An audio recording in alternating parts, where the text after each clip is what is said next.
And it's time for us to get into Focus Africa for today. So welcome to this edition of Focus Africa, where we bring you in-depth analysis on the continent's most pressing issues. And today we're turning our attention to a pivotal event on the global stage, and that is the UNGA 79, where African leaders took center stage.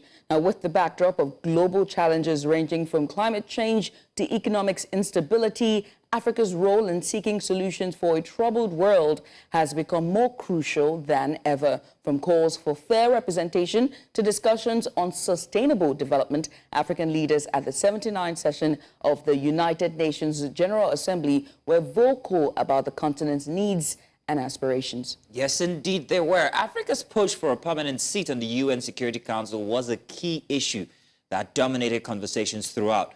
For decades, African nations have campaigned for stronger representation in global decision-making forums, and this year's UNGA presented another opportunity to make that case. Now, in addition to political reform, African leaders also highlighted the continent's progress and changes, or rather challenges, in achieving its development goals, as well as Africa's growing influence on the world stage. And so to unpack all of this, we're joined by a special guest today. He's the author of Africa on the Precipice and also spokesperson of ADAF, and it's none other than Nnamdi Chiekwu. His insight on Africa's evolving role on the UN and beyond is much welcome. Nnamdi, it's always a pleasure to have you on the show. Thank you so much for joining us. Thank you for joining, Nnamdi. It's a pleasure. Thank you so much for having me. Nnamdi, big question. Can we start with the history of Africa at the UN? There's been so much clamor for representation of Africa with all the influence that Africa brings, with noting that we have the biggest population of youths when compared to the other nations. Give us a bit of history as to Africa's representation at the UNGA. Yeah, no problem. African countries have been part of attending the UN or part of the UN for the last 65 years since independence. And there has been a growing clamor for Africa and African countries to have more of a say. And more recently, that clamor has resulted in our asking really to be part of the Security Council. And I have to be honest and say that I find it perplexing. I do have to kind of state that I find our desire to be part of the UN counter to African interests, and import of that has shown in terms of the economic and social conditions in Africa over the last few decades, which have continued to get worse. And it begs the question, what do we actually get out of the UN as an institution? And in my personal opinion, the UN is supposed to be a paragon of democracy, of multilateralism. But at the same time, it gives veto power to 5 countries only, who get to dictate and decide what happens to the rest of the world, right? And I find this to be a gross oxymoron. And it does beg the question, why is it that we want to be part of an institution that doesn't necessarily propagate democracy as it claims to, but in some situations exacerbate some of the issues that we're seeing around the world globally? So in terms of Africa's participation in the UN, I think it's been very mixed. And I don't think, in my opinion, that it's the forum or the platform that is going to help us solve our issues as well as the global issues that we see on the continent. Now, you just talked about, just 5 countries having a veto, having the right to veto on certain issues when it comes to security around the world. But one of the key issues that was raised during the UNGA was Africa's long-standing call for a permanent seat on the UN's Security Council. With all the African leaders, I know Ghana leaders, Ghana's president and Nigeria's vice president called for Africa being on that table. Don't you think that now this might gain some sort of momentum and maybe have Africa at that table? Yeah, but the question is, to what end? What table are we trying to be a part of? Who are the partners on this table? Let's be very frank about the situation, right? In that Security Council, you have Russia, who is currently flouting all types of international rules and laws in its aggression against Ukraine. You have the United States, who is complicit, I believe is complicit in a genocide that's happening in broad daylight in Israel as far as Palestinians are concerned, on one hand saying that they want peace in the Middle East, and on the other, sending billions of dollars to the Israeli army to murder innocent people. You have the UK, who is the Robin to the US's Batman in terms of its imperialist agenda globally, and the fact that the UK still claims islands like the Falkland Islands, which is halfway across the world. You have China there, who are responsible for a litany of exploitative activities in Africa and other places around the world. So we want to be a part of this table so bad, but who are our partners? Our partners are really the issues, right? These countries that are supposed to be the leaders, really, of the UN are the ones that are perpetuating much of the global issues that we see today in terms of climate change, in terms of economic displacement, some of the issues we're seeing with immigration and so on. And so there's this misconception that Africa has. If I were to answer that question, why is it that we want to be part of this table that is not solving the world's problem, is that there's this myth that we need to be part of this table, that Africa needs the world in order to move forward. And I call this a myth because it is the world that actually needs Africa. And if I may, I would like to reference the recent China-Africa forum that happened as an example of this misconception that we have of Africa needing the world. 54 African heads of state traveled to China recently for this forum. 54 African heads of state went to go and see one man in Xi Jinping. The irony of that situation is that China is not China today without Africa, without about 20, 30 years of gaining African resources, bauxite, gold, you name it, in order to build the economy that it has today. And then we now find that our leaders, embarrassingly, to be quite frank, are now going all the way to China to go and kowtow to this to Xi Jinping in order to get handouts and resources that we actually empower them to get. Right.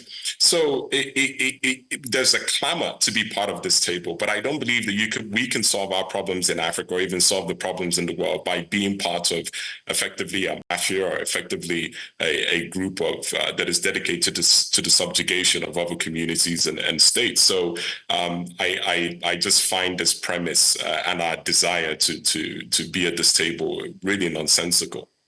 But Nnamdi, saying that it's nonsensical, one has to ask the question about, the African leaders themselves. Do you think that Africa is at the stage where the presidents or the leaders of the continent have the willpower or the political will to be able to distance themselves from organizations as the UN and any other ECOWAS or whichever, and be able to be self-sufficient and self-reliant, given the level of should I say, exploitation that we've seen from our leaders themselves, and corruption, the list is endless?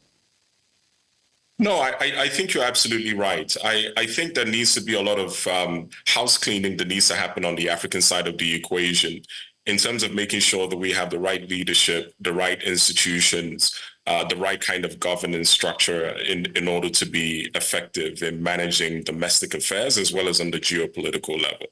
I will say this, however, is that we are seeing in rumblings the whirlwinds of revolution in this continent, and we're seeing it manifest itself in different ways. We're seeing it manifest itself in terms of coups. We're seeing it manifest itself in terms of protests that, for instance, we've seen in Nigeria.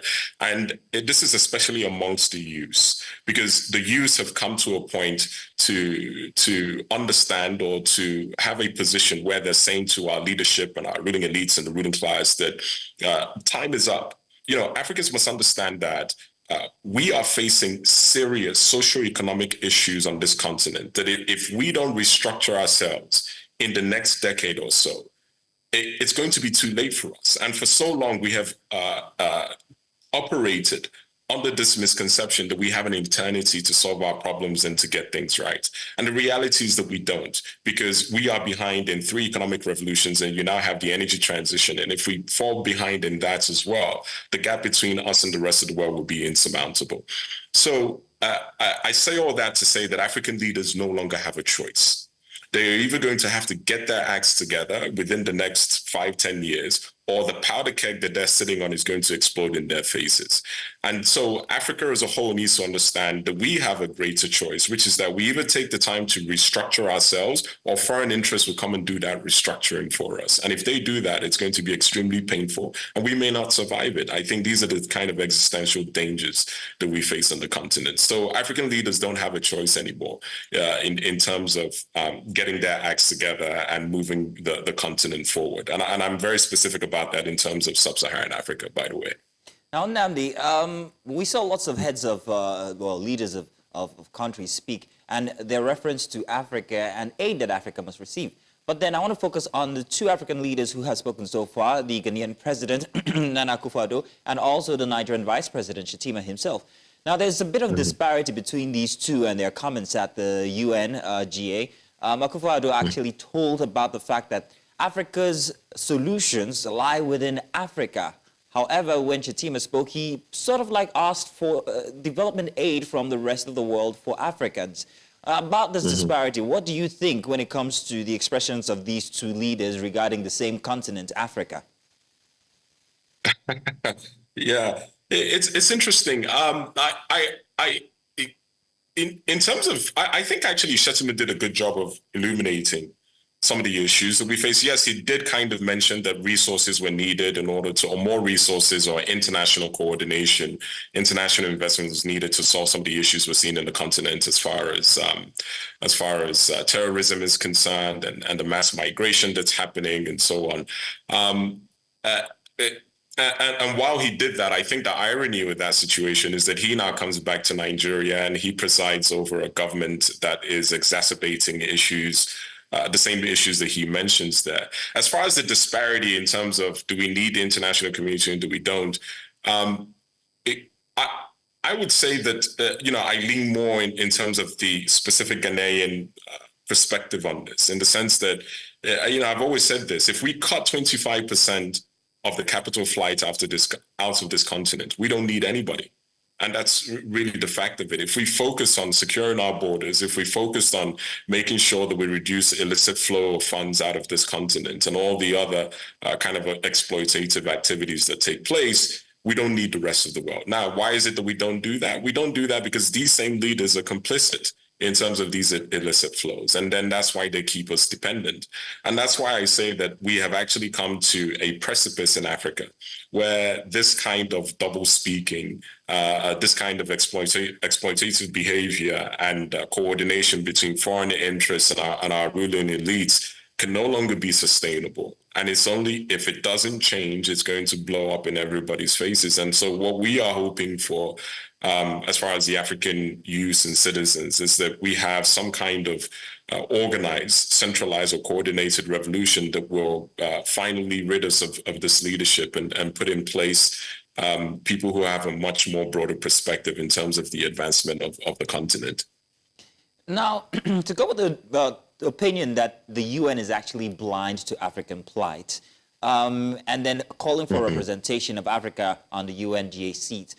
Now, the question is perhaps maybe, wouldn't it be a case where that representation might be kind of like fought after? What I mean is, who exactly would represent Africa correctly? What country, what leader from Africa would be the best? That's one. Two, wouldn't it be best if Africa came together as a coalition, came together as a group and asked for a seat for Africa as a whole instead of an individual country representing Africa? Your thoughts, please, Nnamdi. No, 100%. To the extent that we must, or we have to, or we see it as strategic imperative that we must be part of the UN Security Council, then I do think that it should go to Africa as a bloc, right? And it kind of allows us to avoid the potential issues in terms of who's going to represent what type of rotation is going to happen. I do think this concept of Africa speaking with one voice on the international stage, and once again, I mean that specifically in regards to sub-Saharan Africa, is important. it's important because we are not going to be able to solve our problems in sub-Saharan Africa unless we federalize, unless we actually come together. This notion of Pan-Africanism, which has always been kind of a romantic idea, is now a condition for survival. It's a condition for survival because the internal as well as external enemies, if you want to put it that way, that contribute to the demise of the continent are too powerful for any one African country to manage on its own.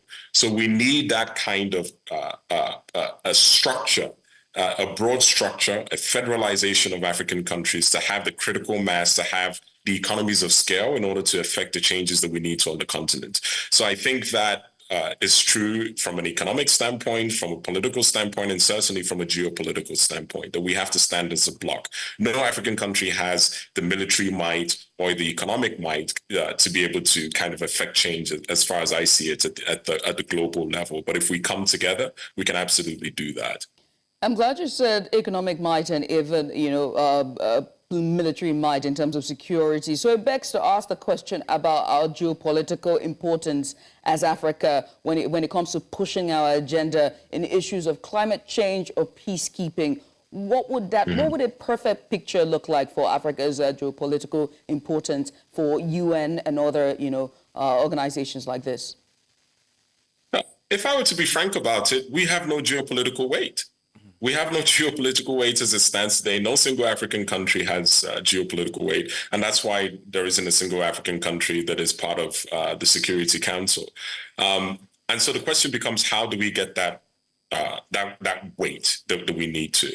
And I would proffer that there are kind of four kind of principles that we need to base it on. One is that we need to boost our economic standing. And the only way that we do that is that we take a protectionist approach to our economies, that we give our industries the time and the space and the resources in order to actually compete at a global level.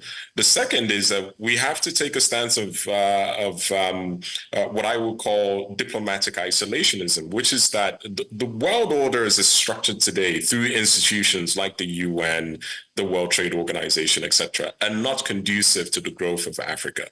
It is interesting that it is the countries that won in an era of global imperialism, subjugation, that effectively make the rules in terms of how economies grow and who gets what. We can't win, geopolitically speaking, economically speaking, by acceding to those rules, right?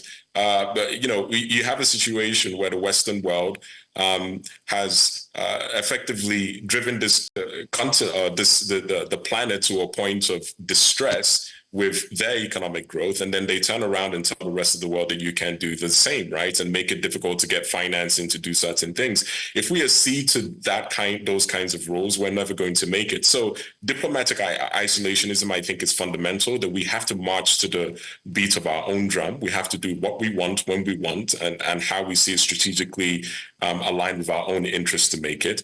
I think we have to take a protectionist stance as far as our economy is concerned. And then also we have to see a demilitarization of Africa. Africa has not known a day of peace in the last 400, 500 years since the Portuguese fired the first cannons on this continent. And we continue to see conflagrations like we are in Sudan and Ethiopia. And we can't work and develop and become powerful and geopolitically relevant if we have these issues and conflagrations on the continent. And so that necessitates a complete demilitarization of all African countries, and maybe a centralized military that will ensure that we have peace at home before we now seek a greater relevance abroad. Nnamdi, don't we run a risk of alienating ourselves if you prefer a solution of diplomacy or diplomatic isolation? Mm-hmm. Well, I believe isolation is necessary. I believe isolation is completely necessary. I don't even think this is an argument. We have to ask ourselves, Africa has essentially had an open arm and an open door policy for the last 400, 300 years of our history. What has it brought us? We have welcomed every and anybody into this continent and effectively allowed them to run roughshod and do and take and act as they want on this continent. And what has it done for us? It hasn't done anything for us. So we need a period of isolationism in order to restructure our societies, in order to completely overhaul the educational and systems of indoctrination that produces the kind of conditions that we see on the continent. We're not going to continue to do that by continuing to liaise with people who are exacerbating the problems on this continent. We need a period of isolation to get it right, to reform, to restructure, to come together, and then we come back to the world with a new agenda, a new way of behaving in terms of our economic interests and our political interests as well. That isolation is fundamental. We don't do that, I don't think we move forward at all.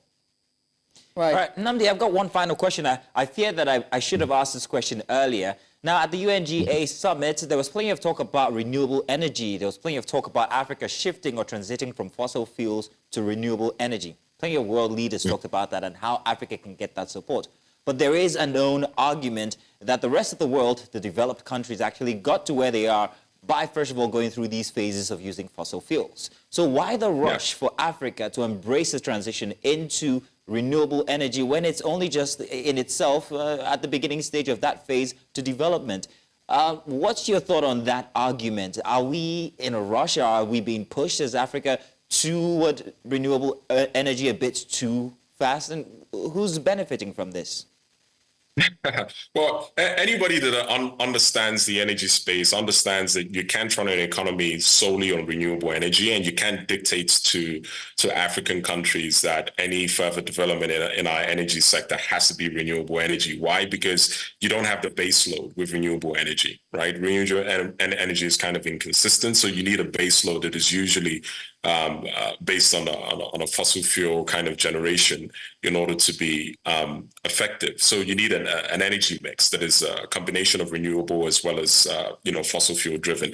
And this is the kind of double speak that I'm talking about as far as the international community. You're sitting there, or the international community is sitting there imposing and suggesting that we take on economic principles, or we take on avenues to development that make no sense in reality. We're still having problems with really basic amenities and building roads and some of these things. And then you now impose on us the only way that we can generate energy is through renewable energy. And at the same time, by the way, the financing for some of these renewable energy projects are much more expensive when it comes to the African context and in some other geopolitical zones. So you put us in a no-win situation. We need to stop taking advice from the international community.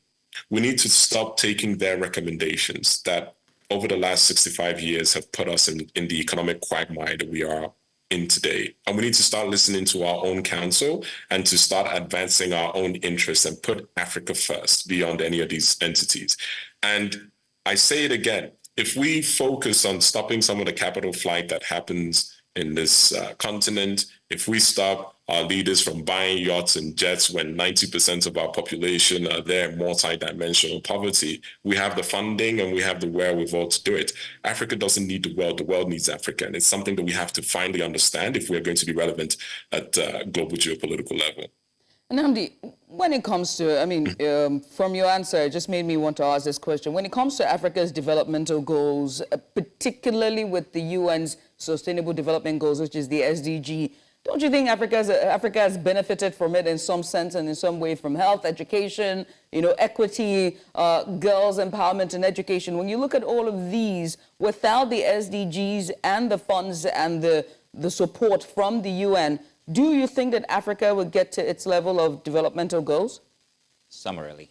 Just quickly. Well, I think the premise of that question is off. And really, I think that the premise of that question